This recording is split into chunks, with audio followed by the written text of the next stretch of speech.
programme, Housewife's Choice. 1952, Turmoil and Enterprise.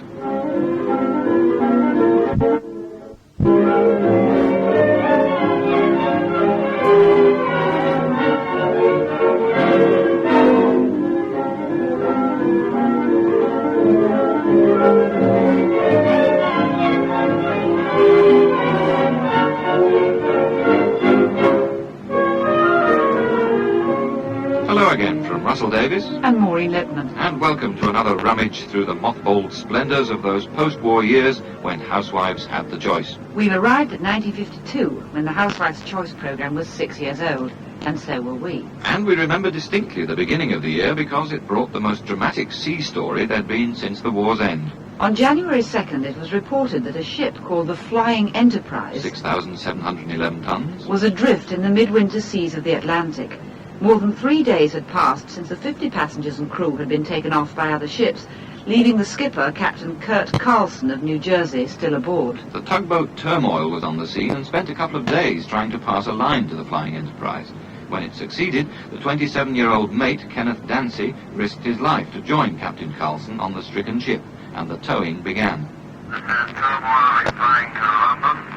At present, we are shaping towards Falmouth, and if the weather conditions remain as they are, we shall definitely eventually get to Falmouth.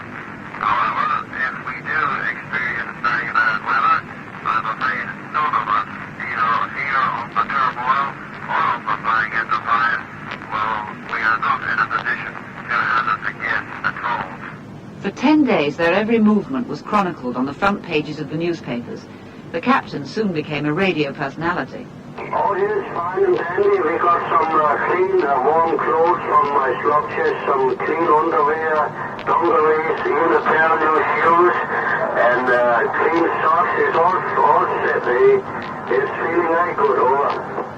By the 8th of January, Turmoil had succeeded in towing the Flying Enterprise to within 60 miles of Falmouth. Then, at 1 a.m. on the 9th, the tow line snapped in heavy seas. This is the Keith. At present, the tow line is parted between the Turmoil and Enterprise. The condition of the seas makes it impossible to repair the tow line now. The Captain Carlson was on the bow of the Enterprise attempting to do this, but the seas and the waves were too high and he had to retire into the pilot house, over.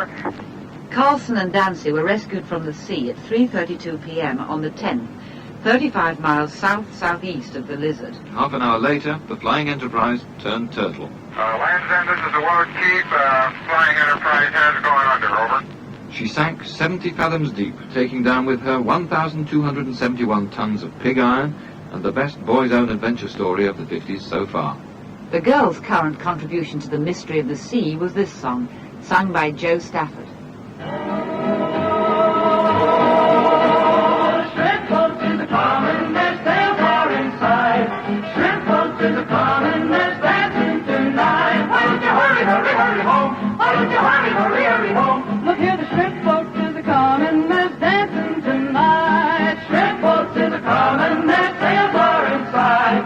Shrimp boats in the common, there's dancing tonight. Why don't you hurry, hurry, hurry home? Why don't you hurry, hurry, hurry home? Look here, the shrimp boats in the common, there's dancing tonight. Shrimp boats in the common, there's dancing tonight. They go to sea with the evening tide, and the women folk wave their goodbye.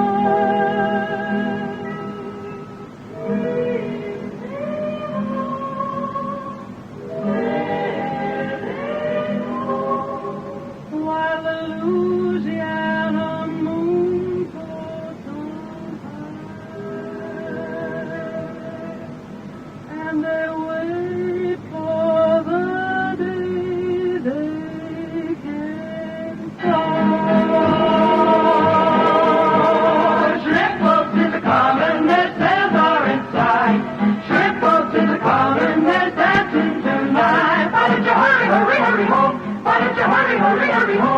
hear the shrimp boats is a-comin', there's dancing tonight. Shrimp boats is a-comin', there's dancing tonight. Happy the days while they're mending the net, till once more they ride high out to sea.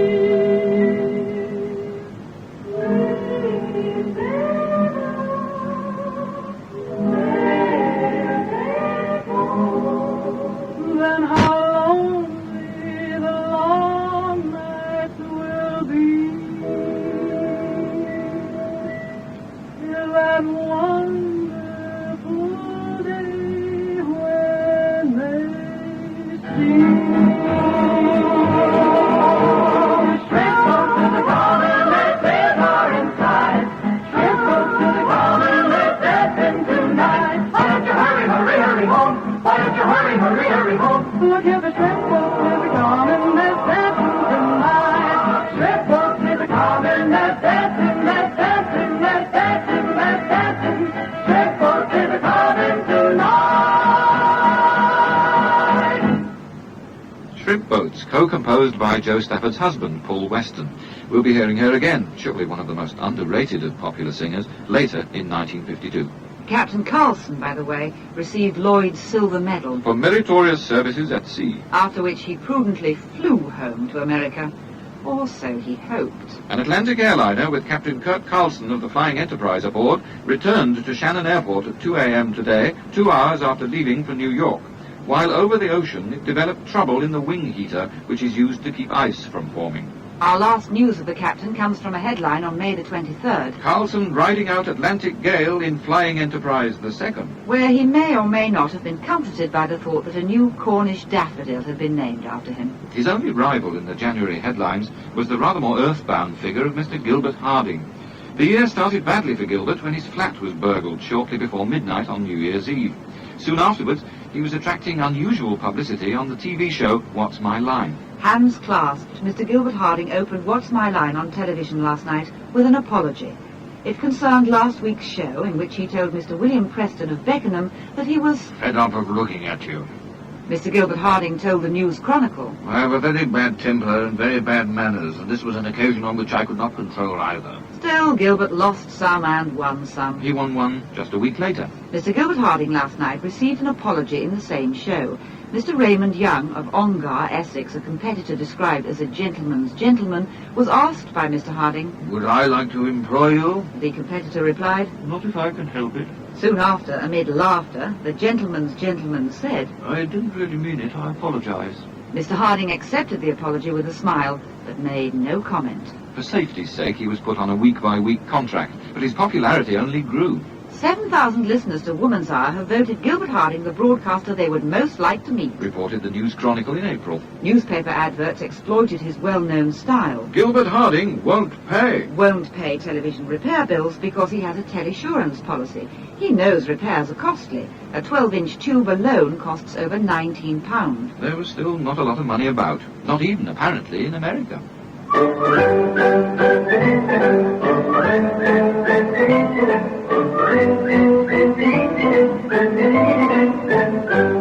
There's a pawn shop on a corner in Pittsburgh, Pennsylvania. And I walked up and down neath the clock. By the pawn shop on a corner in Pittsburgh, Pennsylvania. But I ain't got a thing left to hock. She was peaches, she was honey, and she cost me all my money, 'cause the world round the town was her dream. Was her dream. Took her dancing, took her dining, till her blue eyes were shining with the sights that they never had seen. Never seen. If you should run into a golden-haired angel and ask her tonight for a date, she'll tell you somewhere there's a rich millionaire who is calling again about 8. There's a pawn shop on a corner in Pittsburgh, Pennsylvania. And I've just gotta get 5 or 10. 5 or 10 from the pawn shop on a corner in Pittsburgh, Pennsylvania. gotta be with my angel again.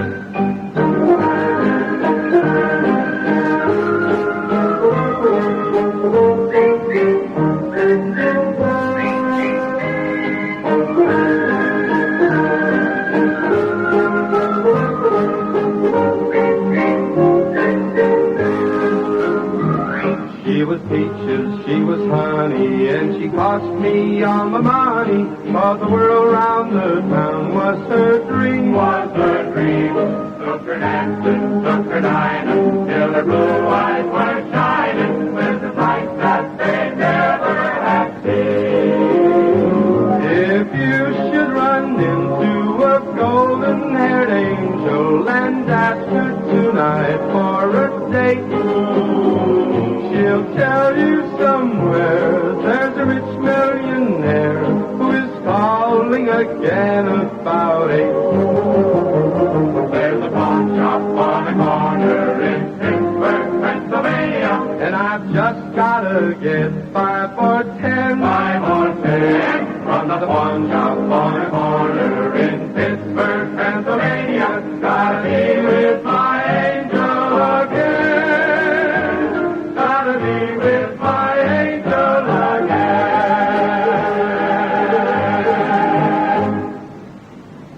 Guy Mitchell. Not all of his hits were in march tempo. That record got many a hearing on Housewife's Choice in the second half of 1952.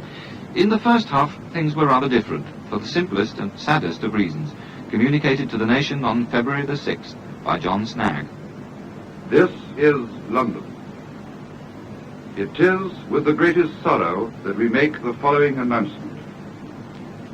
It was announced from Sandringham at 10:45 today, February the 6th, 1952, that the King, who retired to rest last night in his usual health, passed peacefully away in his sleep earlier this morning.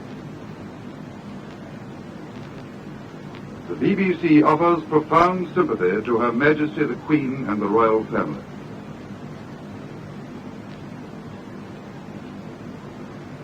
The BBC is now closing down for the rest of the day, except for the advertised news bulletins and summaries, shipping forecasts and gale warnings. The late King's daughter returned from Africa as Queen Elizabeth II. The Prime Minister paid his tribute to the King.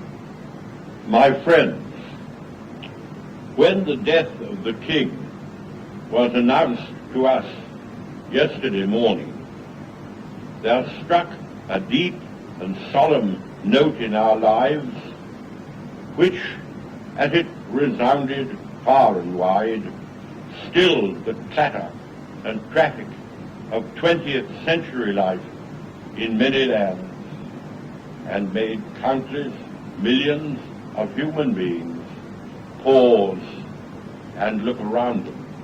And the people's feelings were recorded by Mrs. Dormer, a resident of an old people's home. Now, Mrs. Dormer, how old are you? The 26th of February. Are you really? Yes, this month. And where were you when you heard the news of the King's death? Sitting in my chair beside the table, just finished breakfast. I didn't want nothing else. Now, I was so sorry to hear of his death, because he's been a good king, and he's done his duty to his people. Yes. And he's ruled his country right. I'm sure that's what we all And think. I'm sorry for the Queen's mother. And would you remember Queen Victoria's death? Yes, I remember Queen Victoria dying, certainly. And I remember her, I only seen her once, only in the pictures like. But I see her coming up all the way, or St. Albans, when I went to fetch my first husband's butler medicine just before he died.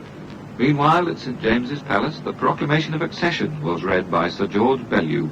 We, therefore, the Lords Spiritual and Temporal of this realm, being here assisted with these of His late Majesty's Privy Council, with representatives of other members of the Commonwealth, with other principal gentlemen of quality, with the Lord Mayor, Aldermen, and citizens of London, do now hereby, with one voice and consent of tongue and heart, publish and proclaim that the high and mighty Princess Elizabeth Alexandra Mary is now, by the death of our late sovereign of happy memory, become Queen Elizabeth II, by the grace of God, Queen of this realm, and of all her other realms and territories, head of the Commonwealth, defender of the faith, to whom her lieges do acknowledge all faith and constant obedience, with hearty and humble affection.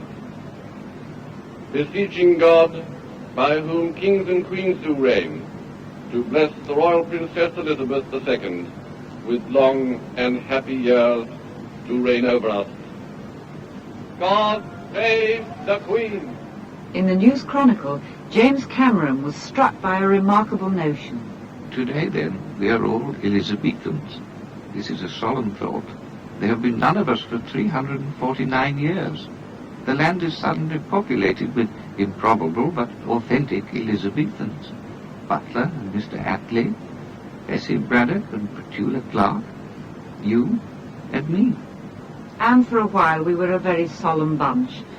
Jokes and songs would be censored for some months to come, said the BBC. We are out to maintain even comedy shows in the best possible taste, To coin a phrase. while the nation's period of mourning is on. The Home and Light programmes were suspended for 10 days in favour of a national programme, and Housewife's Choice did not appear. Prompting Constance Liptrot of West Banbury to write in to the Daily Mail. I can understand that Hilarious programme should be withdrawn for a while, but why a constant diet of gloom? Fortunately, it lasted only until the day after the funeral. BBC internal memo to the Assistant Head of Gramophones from Mr. John Macmillan. Light programme will resume normal operations on the 16th of February, but we should take special care on that day to avoid too extreme a reversion. Will you therefore please ask the Housewife's Choice producer to avoid records of the rowdier kind, e.g. Christopher Columbus? Luckily, it was a vintage year for instrumental records that were nothing like Christopher Columbus. Mantovani's cascading strings version of Charmaine, for one, and for another, more characteristic of 1952 perhaps, this.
Ray Martin's orchestra with Leroy Anderson's Blue Tango. Belle of the Ball was another hit of Anderson's in 1952.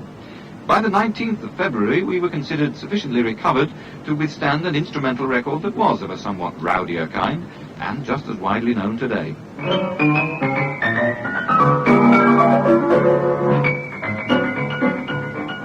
Reported the Daily Mail.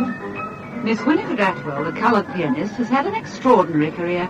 She was born in Tunapuna, a little village in Trinidad, was to have followed in her father's footsteps as a chemist, but showed talent as a classical pianist.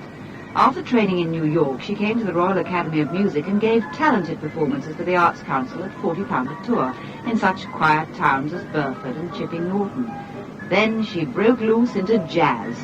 Now 750,000 of her records have been sold within a year, and she commands £100 a night.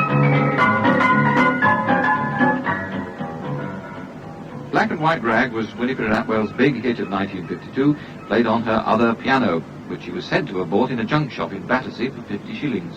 And 1952 was a year when many new stars arose. Some of them haven't changed that much in 3 and a bit decades. For these two lovely young girls, will it be Leap to Fame year? Susan Stephen and Joan Collins. Like Susan Stephen, Joan is 18 and learned to act at RADA, but she resembles her in no other respect. Susan Stephen is the fresh, demure type. Joan Collins radiates a quality of which not even the British film's best friend would boast. Oh, no. Call it any coy name you like, but it boils down to plain sex. You don't say. In I Believe in You, Joan is a probationer placed under the care of Celia Johnson, and if she faces a succession of similar bad girl parts, the prospect seems to please her. It's still paying the rent. There was at least one lucky break in the theatre world. Miss Agatha Christie, the writer, broke a wrist on her 61st birthday. She was leaving the house of a friend in Devon when she slipped on the doorstep.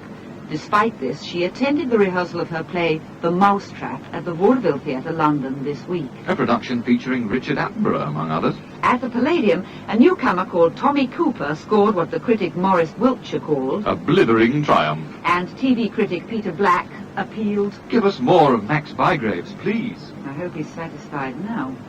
And guess who was photographed lying down on a golf course? Bob Hope and Bing Crosby, naturally. Maybe it was malnutrition. Home cooking, home cooking.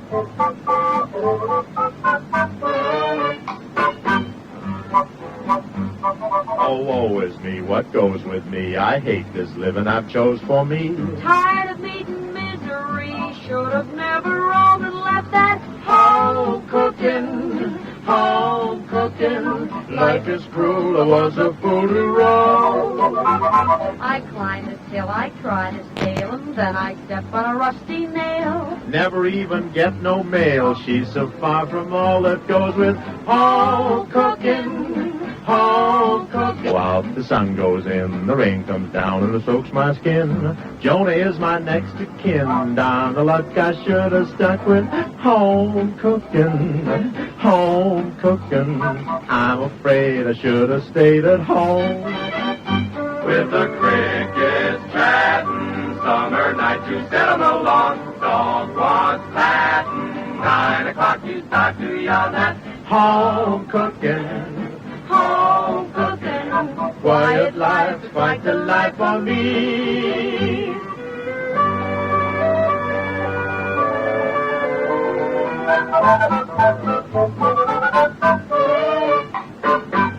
Rock of Ages on the organ, Thanksgiving every day.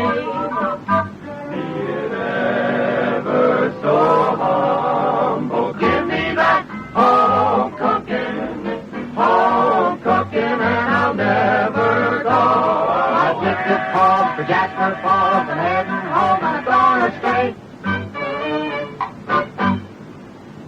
Bob Hope and Margaret Whiting, with a record which for housewives still had overtones of longing in 1952. Food was slowly improving, but red meat was something that had to be campaigned for, and there were price rises. Cheese up from 2 shillings to 2 and 2pence a pound. Sugar up from 6pence to 7pence a pound. Which were more daunting then than they sound now. From fishing ports, the news wasn't bad. Hake boom continues at Fleetwood. But people were getting a bit fed up of trying to do fun things with sea creatures. According to a news story from France, the feeling was mutual. That's not fresh. Complained a man in a Paris restaurant of a lobster and leant forward to sniff. The lobster tore off the tip of his nose. Today, We've lots of statues scattered over this island of ours. he ventured. But it seems to me there's one missing. A memorial to someone who, more than most, deserves remembrance and praise. To the British The British housewife. housewife. After a lot more of that, the Field Marshal finally got down to the message. Now, I've said some nice things about you, housewives. Will you let me remind you of 2 other things? Try and stop him. First, the stove in your kitchen has lots more to do with the happiness of your home than the TV set in the parlour. Whether we men like it or not, it is women who set the standard when it comes Shortly afterwards, he became Governor-General of Australia, and the safest place for him, I'd say. In the News Chronicle, Honor Croom, economist, broadcaster, mother of 4, wrote about the housewife's dream. No 21st century housewife is likely to have domestic help. Or will there perhaps have been a reaction? Will young girls perhaps have begun to think it sensible to serve some time before marriage? A year's domestic apprenticeship under a knowledgeable housekeeper? It doesn't seem probable. Housework will remain solitary. Apart from the accompaniment of radio and, increasingly, TV. A new TV program called Home and Leisure was receiving surprised reviews. Here we saw 2 men giving cooking and, of all things, knitting lessons. Another fellow told us little stories about Schubert, the whole proceedings conducted in a manner such as one might use towards backward children. If you seek further evidence, listen to the patter of the disc jockeys who figure in Housewife's Choice.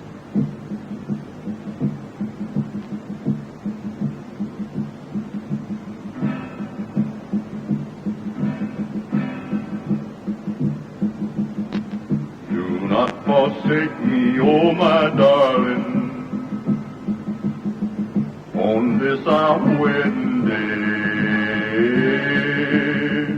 Do not forsake me, oh my darling, wait long. I do not know what fate awaits me. I only know I must be brave, and I must face a man who hates me. A liar, coward, a craven coward, a liar, coward in my grave.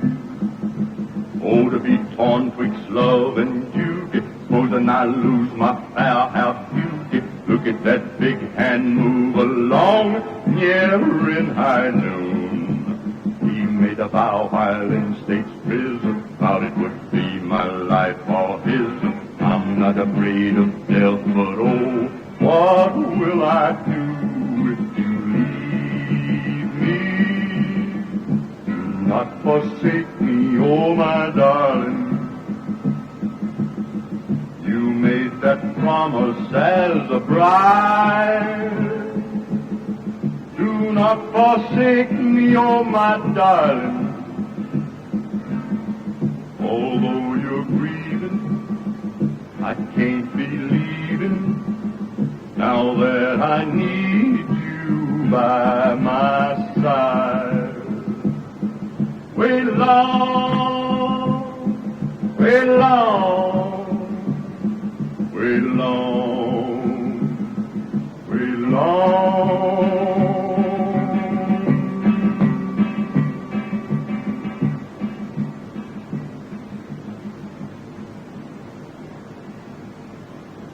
Tex Ritter with the Academy Award winner for the Best Film Song of 1952 from High Noon. Frankie Lane had a million seller with Dmitri Tiomkin's song, but the version that first captured the listeners' loyalties was that one.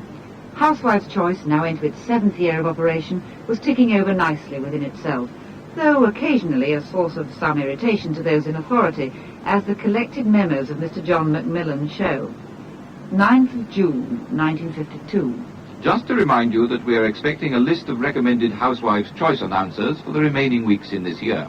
23rd of June. You promised to let me have a list of the announcers we agreed for Housewife's Choice in the last 6 months of this year. Could it come over as soon as possible, please? 11th of July. We have not yet seen the list of the announcers agreed for Housewife's Choice for the second half of this year. Would you please have it sent over immediately? 16th of July. I apologize for the delay in sending you confirmation of the compares we decided on the other day, replied the artful Anna Instone, head of gramophones. It was Miss Instone who gave Radio Times what was by now the almost ritual explanation of how Housewife's Choice worked. Out of the 3,000 cards that listeners send us every week, there will be a large number of requests for 4 songs. The Anniversary Waltz, My Mother's Day, It's My Mother's Birthday, and Bless This House. The housewife who requests an unusual or new record is probably more likely to hear her choice announced, always provided that it takes the compare's fancy too. Your best bet, as 1952 progressed, was to request this one.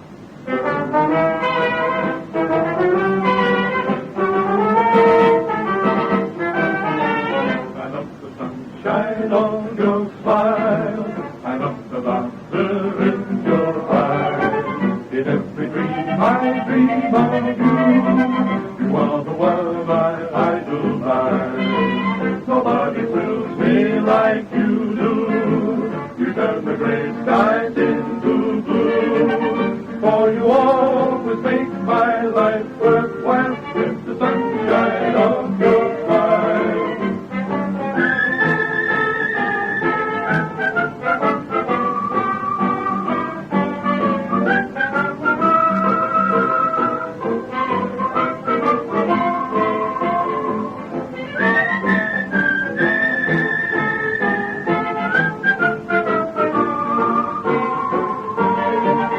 For you always make my life worthwhile with the sunshine of your smile. And then the Americans came in.